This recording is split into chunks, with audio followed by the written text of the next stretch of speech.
There's a network marketing company that has been gaining attention recently with global sales reaching over $1 billion last year. The gross sales of this company have grown by double digits annually for 8 consecutive years since its founding in 2009. This is quite an impressive record. As today's guest on the Leader Show, we have invited the president of Atomy, Mr. Han-gil Park. We will learn about his very own management philosophy and the culture of his company that is less than 10 years old.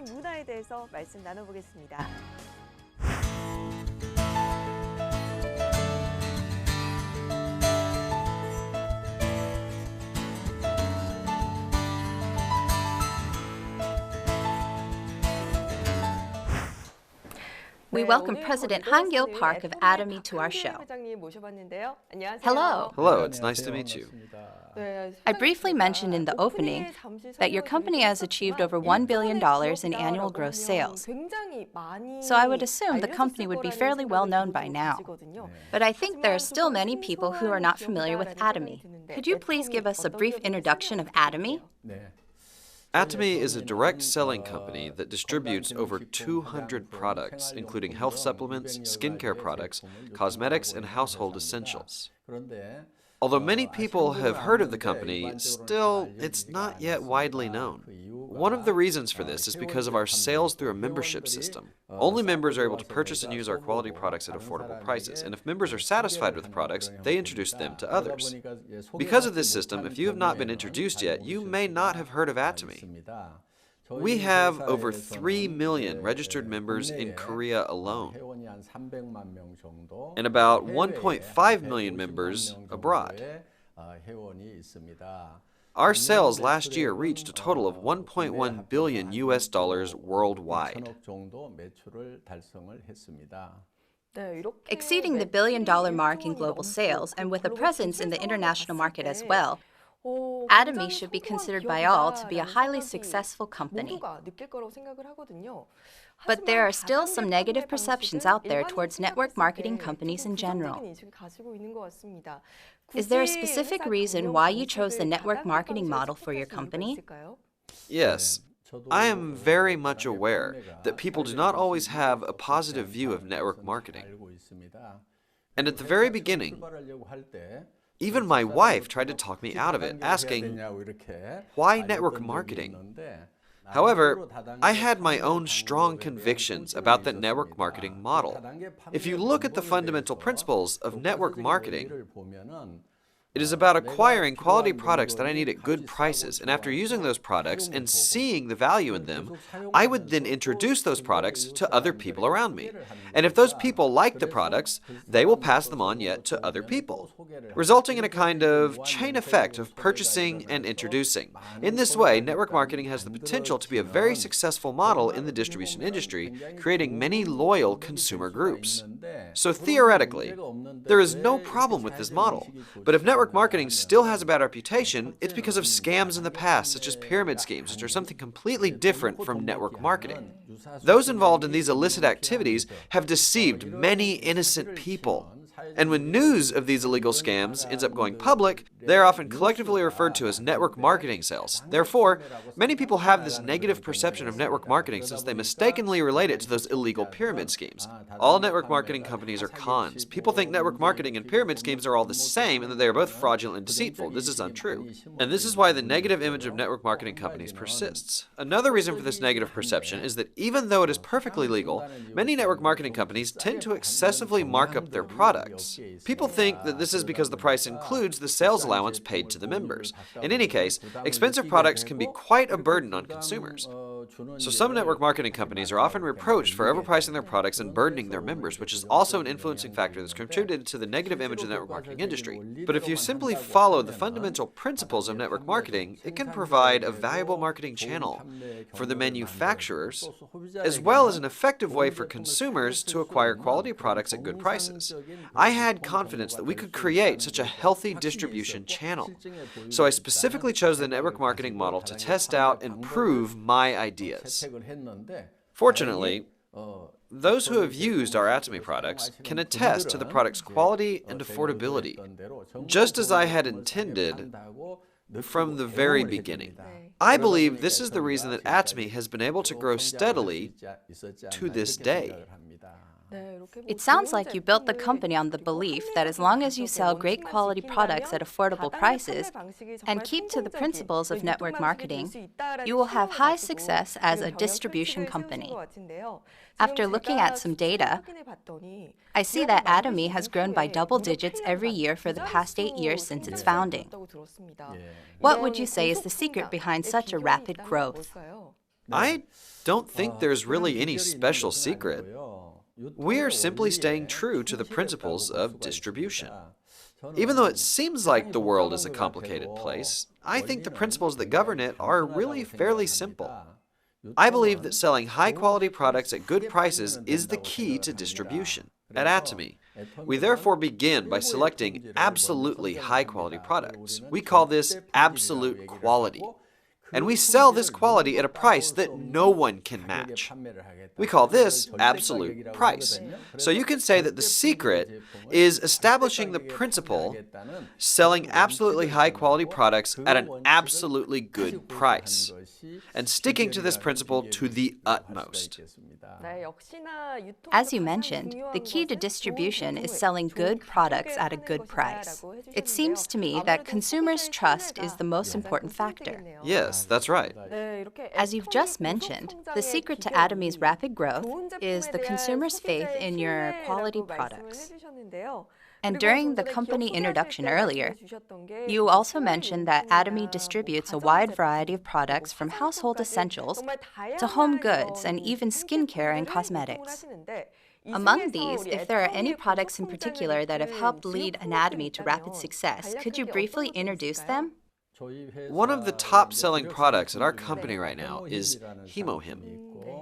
And another is the Absolute Skincare line.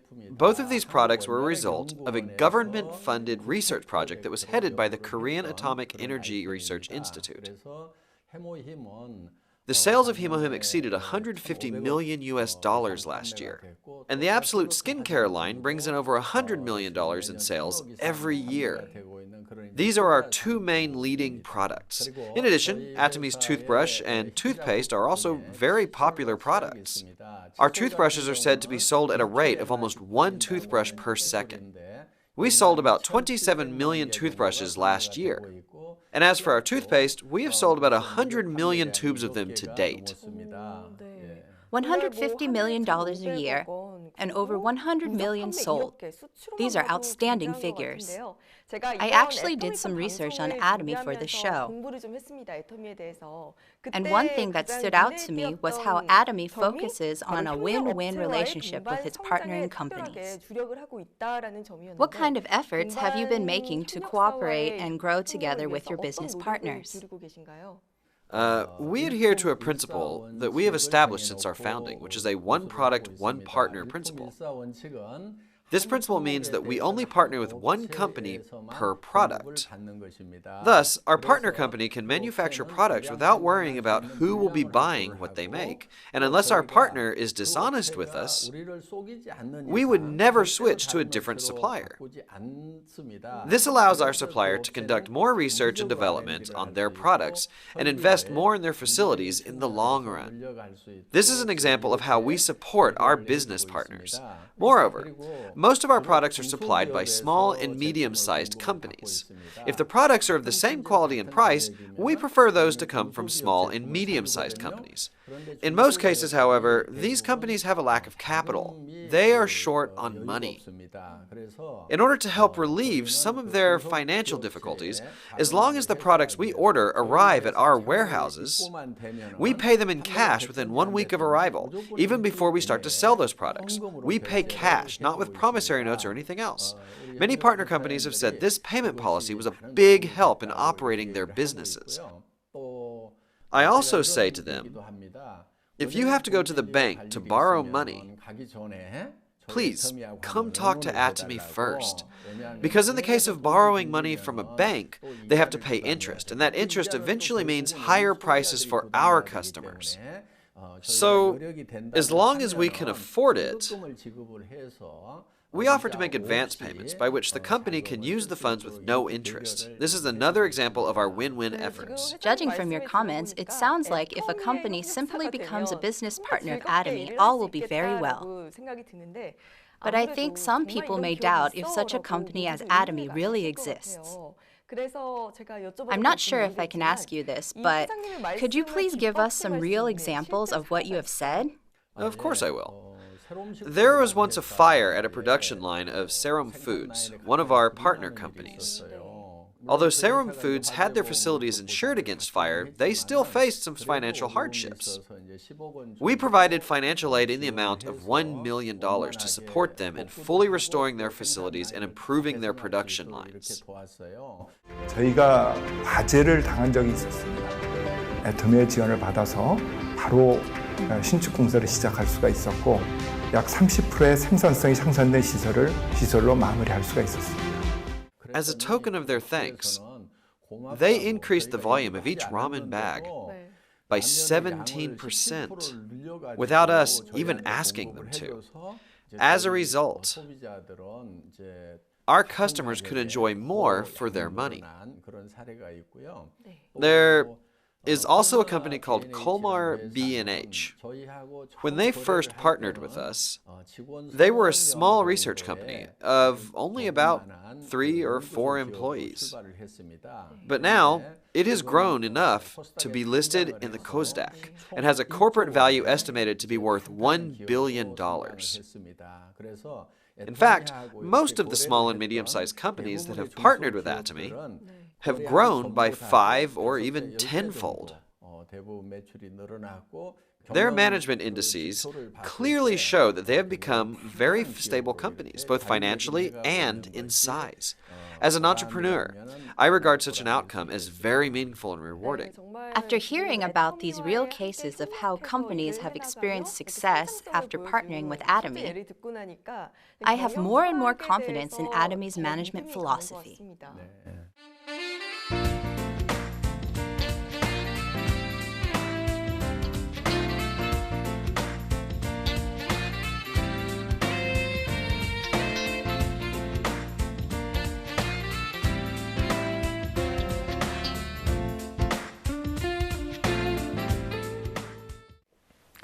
Let's continue with Atomy's success story in launching overseas.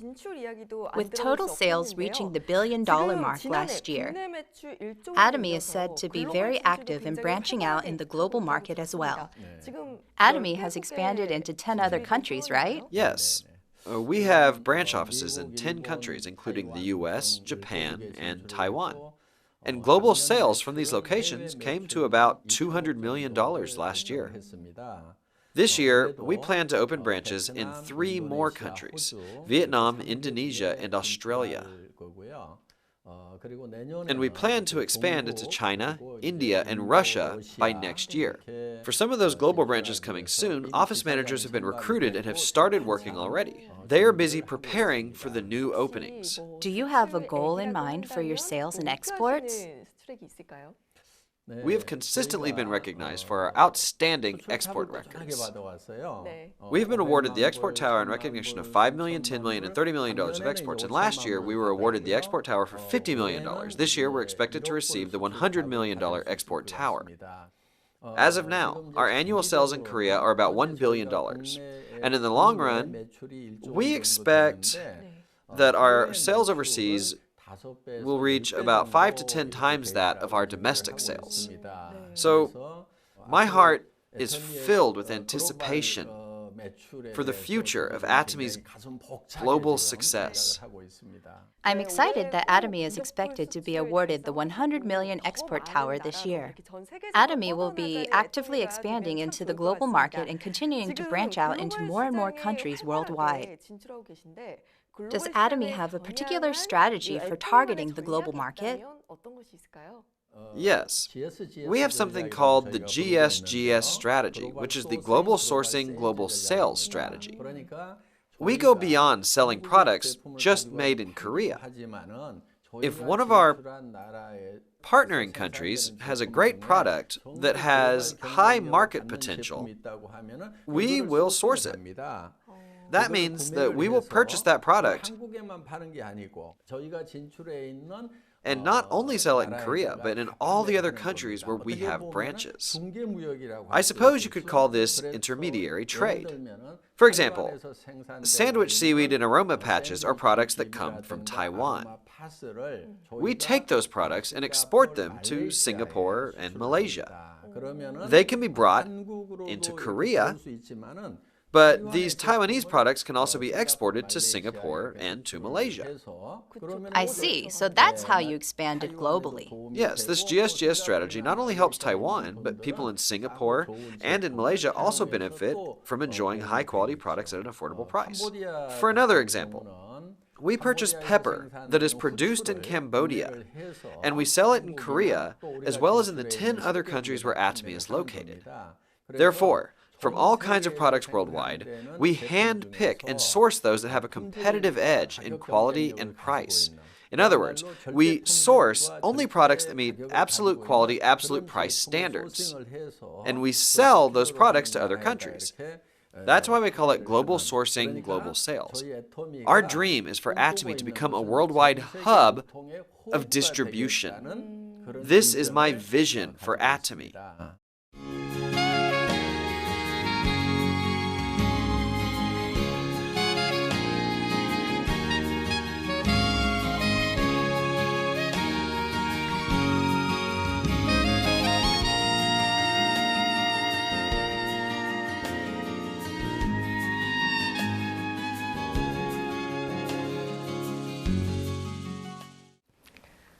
After hearing about Atomy, it seems like the company really makes an effort to distribute high-quality products at affordable prices for the benefit of its customers.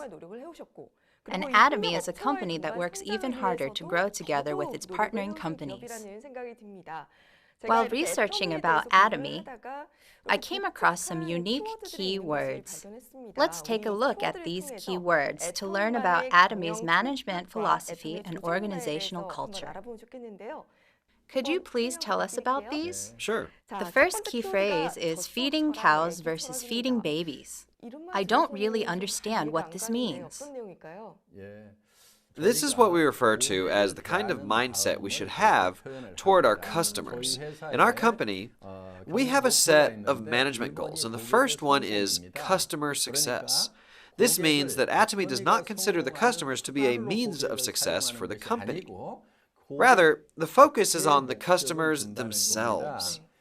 We use the phrase feeding cows versus feeding babies to explain this in simple terms. The reason a farmer takes good care of a cow is not for the benefit of the cow itself, but for the purpose of getting milk from the cow. I doubt if there's a farmer who would take good care of a cow if it's not producing any milk. Right? But when a mother takes care of her baby, she's not trying to gain anything from the baby. The baby itself is the goal. We strive for an attitude like a mother feeding her baby, not like a farmer feeding a cow just to get milk. Just like a mother focuses on her baby, we want to focus on our customers as the ultimate goal. The first part of our company motto is cherish the spirit. We never think of people as a means to an end, but rather the end goal itself.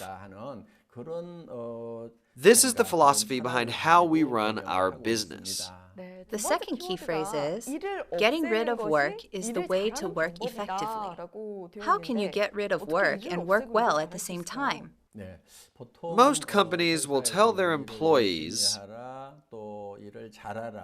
to work hard and to work well. However, I do not tell my employees to work harder or to become better at their job. I tell them to eliminate work if at all possible. I believe that getting rid of work is the best way to work effectively. As an example, people used to attach the backs of smartphones with screws. But later, They came out with plastic covers for the back that just snapped into place without using any screws at all. They got rid of the work of putting in the screws. So who is the better worker? Someone who is really good at putting in the screws, or the person who has eliminated that step altogether? If you ask me, it's the person who got rid of that step. So I challenge my employees to find ways to eliminate unnecessary work. Instead of working hard on something that is repetitive or overlapping with something else. Some people who don't really understand this will often ask, but won't I be kicked out of the company if there's no work left to do? I get this question a lot. But here's an example. In the past, it was very hard to do laundry. Women used to have to wash their family's clothes by hand. But now there are washing machines in your house, so the chore of washing clothes by hand has been eliminated. You just throw your clothes in the washer, and the laundry is done with just a press of a button. Does that mean the homemaker should be kicked out of her house? I don't think so. Of course not. In the same way, we never fire our employees. After loading the washing machine, the homemaker can do a number of other things, such as read a book, do something creative, or simply enjoy having some free time. Just like this, my real intent is for our employees to automate their work and do something for the future, such as take part in something creative, something for personal development, or something that just makes them happy. This is what I mean by getting rid of work. From what you're saying, you will never fire your employees, right? But won't the employees just sit around and not get anything done? When people are hired as full-time employees of Atomy, we give them job security until the day they retire. After telling them that I would never fire anyone, even if they didn't do any work at all, a lot of people asked, well, what happens if everyone really just sits around all day playing, just not doing any work? But I believe that people inherently like to work more than they like to play. Of course, there are people who say work is difficult and that they don't like it. But there is a reason behind that. It's because those employees don't have the power to make their own choices and have to follow orders that are assigned from above. They don't like to work because they have to work like a machine in some ways. But if employees are given the power to make their own decisions, they may agree with me that there is nothing more fun than working. That's why if someone joins our company, we don't give them a job description filled with tasks. Instead, we just leave them alone for a little while. I believe it's much more effective for the employees to find work to do on their own initiative and decide to take on specific tasks for themselves. Work shouldn't be something that you dread. I think work should be more fun than play. There is actually something that I'm most curious about. I've heard that employees who play all day also have a role. What kind of role do they play? When managing a company, there is a common practice of firing the bottom 5 to 10% of your workforce every year. This is a management practice from the United States. If you do this, it has the effect of making the employees work really hard, so they're not the ones who get fired. But there's a problem with doing things this way. There's a tendency for employees to not cooperate with each other, since it comes down to either you or your coworker being fired. You are put into a desperate situation. You should be working together with others at work. But this is impossible because you are competing with them. You have to step over them. Therefore, instead of individual accomplishments through competition, I believe that collaborative achievements through cooperation is much more efficient. Let's say that there's an employee who is not performing very well at all. He doesn't even deserve a paycheck. You will see these kinds of people at work. But we don't fire this person because he actually plays an important role. When the other employees see that even a person like that won't be fired, they will be assured that they can continue with this company for a lifetime as long as it does well. It gives them peace of mind and a mentality of cooperation without competition, as they hope for the company to do well. These are my intentions behind my no firing policy. It sounds like you are creating Atomy to be a company where employees feel secure and grow together by working cooperatively. Yes, I'm trying to create that kind of environment. Theoretically, this sounds like the perfect model. But I wonder if a company policy with so much freedom really leads to results. Yes, the data tells us that it really works. Our employees each produce sales amounting to $7 million every year. So, with a total revenue of $1 billion and only about 130 employees, this is historically unheard of in the distribution industry. Objective data shows that employee productivity per person is very high with Atomy. Atomy really seems to be a very efficient organization when it comes to productivity.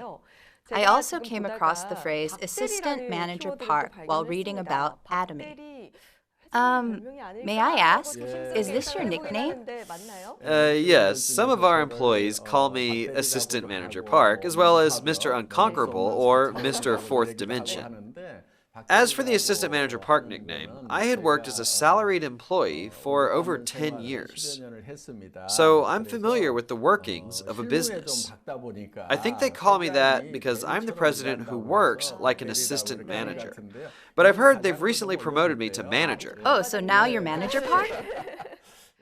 Let me ask another question to the recently promoted Manager Park.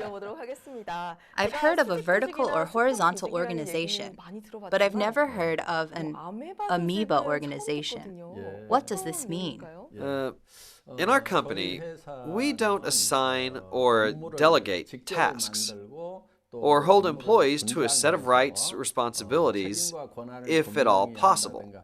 So, when new employees join with our company, instead of putting them to work right away, we give them some time to sit around and observe how the work flows. If they manage to find some work to do, they may become a manager for that particular project. Anybody can become a project manager, regardless of their position in the company. And these project managers are able to recruit anyone in the company to become members on their team. For example, a project manager who is an employee can recruit a director, or even the president like me, to put together a team of members. And when the project is completed, that team dissolves and a new team is formed around a new project. We are fluid, flexible, and can change form like the protoplasm of an amoeba that moves around a nucleus. That's why we call our company an amoeba organization. We are an organic, living community. It must take a lot of guts to recruit you, the president. Someone must have nerves of steel to ask you to be on their team. I'm also curious to hear about the free position system in your company.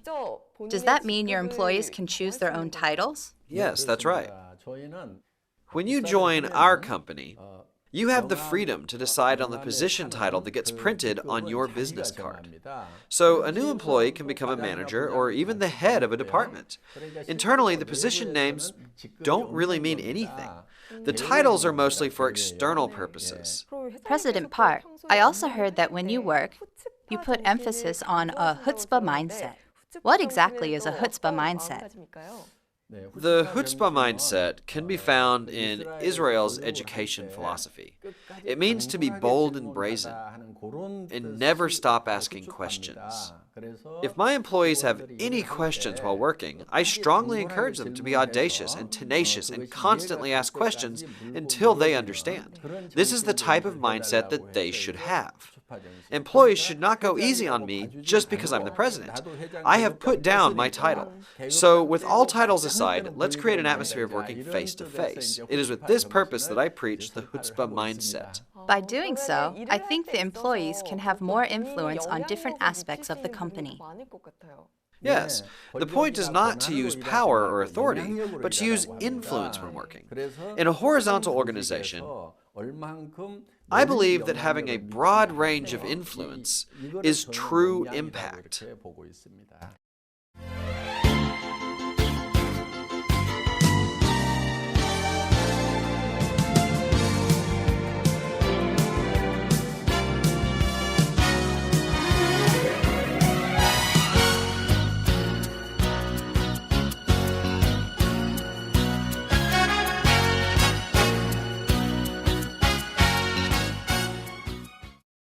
So far, we have found out about President Han-gil Park's management philosophy and the culture of Atomy through various keywords. I heard that Atomy is building a new office building, and the concept of this building is offices within a gym. Could you please share with us your motivation behind this project? Usually, companies tell their employees to work hard and to work a lot. But I tell my employees to try and eliminate work. After you get rid of work, we should play, right? So we're developing a workplace where our employees can play. If they have time to play and enjoy themselves at work, they will be sure to come up with creative new ideas. Wow! After hearing about Atomy's corporate culture, I have to say that it's beyond unique. It is revolutionary. After listening to your talk today, President Park, I get the impression that you are a very smart, influential businessman. Now I'd like to ask you my last question for today. How do you want Atomy to expand moving forward? What are your future aspirations for this company? People call this time period the information age. One characteristic of the information age is that we are flooded with a tremendous amount of information. So, it is very difficult for consumers to discern what information is useful or beneficial to them. It can be very confusing and overwhelming. Atomy wants to be the company that helps consumers with this overload of information and provide just the right products for them at the lowest possible price. A reliable company with products that you can trust and use.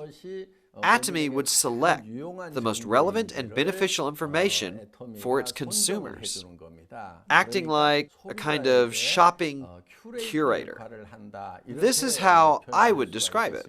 We want our customers to simply trust and use our products at Atomy.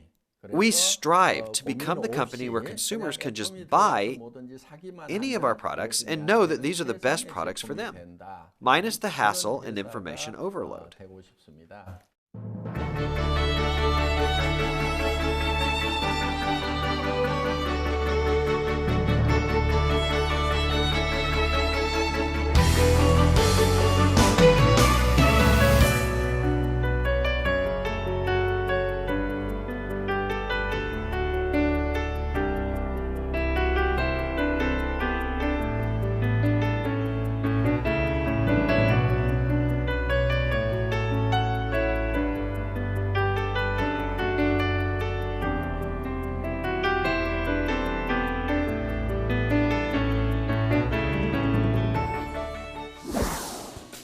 We had President Han-gil Park of Atomy on the show today. We were able to hear about his management philosophy and company's goals from a different perspective.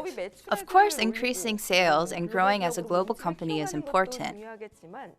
But what stood out was President Park's great resolve and belief in the importance of winning customers' trust through every effort. We hope for Atomy to become a company loved by many consumers around the world. President Han Gil Park, thank you so much for being with us today.